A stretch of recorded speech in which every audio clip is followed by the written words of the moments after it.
Can we ask you a couple questions in the lobby? Yeah. On camera. On camera. On camera.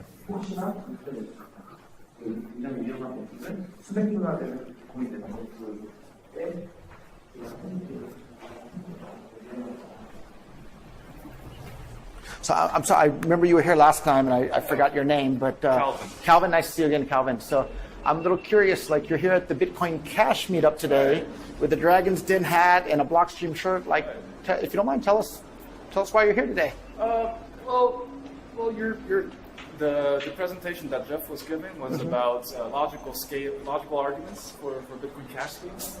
My argument is that they are illogical. They sacrifice decentralization, which is that's the main innovation. That's decentralized consensus. If you take away the decentralized and decentralized consensus, why is it better than PayPal? So I want to put this argument out there, so we could have a productive meetup. What do you think about the fact that on the online forums that are controlled by Bitcoin Core supporters like yourself, if I make some arguments, my posts will literally be deleted? What do you think about that? Well, let's say you for banning or blocking people on Twitter. The only people I block on Twitter are people that send me pictures or videos of animals passing number 2, or people that send me photos of my own middle finger. I've never blocked anybody that actually makes any sort of an argument. I only block people that send basically borderline obscene photos on Twitter. So you did. I answered your question. How about you answer my question? What do you think about if I go on our Bitcoin right now today and I post some reasons why I think Bitcoin Cash is a good idea or why I think BlockStream's scaling roadmap is wrong, my post will be deleted so people don't even get to hear what I have to say on there. Did you try that? Yes, I have tried it, and I've had numerous posts deleted. And so is Brian Armstrong, the CEO of Coinbase. So I'm asking you. Do you have proof of Yes, that? I have proof of that, and I've posted photos online, and I can pull them up for you. So for the sake of argument, assuming what I say is true, what do you think about that? Well, I'd say that our Bitcoin does not represent Bitcoin. If that is true, nobody represents Bitcoin. Bitcoin is an open source software.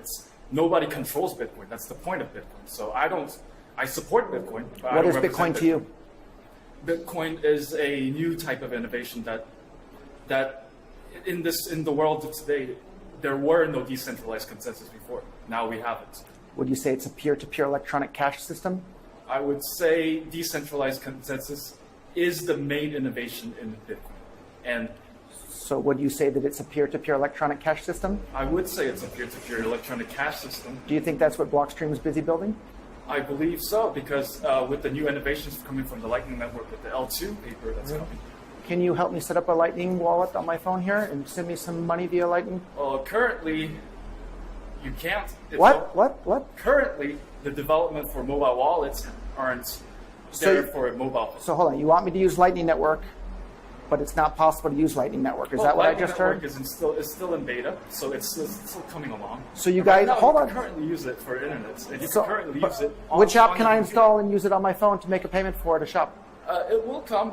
Wallets So I can't slower. today, right? Let's be clear with our language. It's impossible for me to use Lightning Network right now today on my newest iPhone, or on any iPhone for that matter. You would be correct in saying that. Okay, so we've delayed adoption of worldwide use of cryptocurrencies in the hopes of Lightning Network being available someday for my iPhone. Is that right? Well, no. No? Then how do I use Lightning Network today? What we want to do is we want to keep the decentralized consensus. That's the main innovation, and that's something that we need to keep. So that's where our fundamental conflict of visions are. I don't think that that's the main innovation. I think the decentralized nature is just a tool that we use in order to achieve censorship resistance. And censorship resistance is the goal. Bitcoin Cash is not censorship resistant. When was the last time anybody had their payment censored on Bitcoin Cash? Well, it's and very I'll possible. show you. It's mathematically very possible. Pull out your phone right now. It's charging right now. It's charging right now, so I can send you Bitcoin Cash from my phone to yours right now. I can't do that with Bitcoin Core on the Lightning Network, but I can do it with Bitcoin Cash. Now, whose transactions are being censored? Well, you can do that on the mobile payments if you use the main chain. And how much was the fees back in December? How much are the fees right now? You know why? They're lower today than they were in December because people have stopped using Bitcoin like myself. I would say the same for Bitcoin Cash. No, the fees have always been low on Bitcoin Cash. In Satoshis, currently, Bitcoin Cash is higher than Bitcoin. That's absolutely not true. It is true.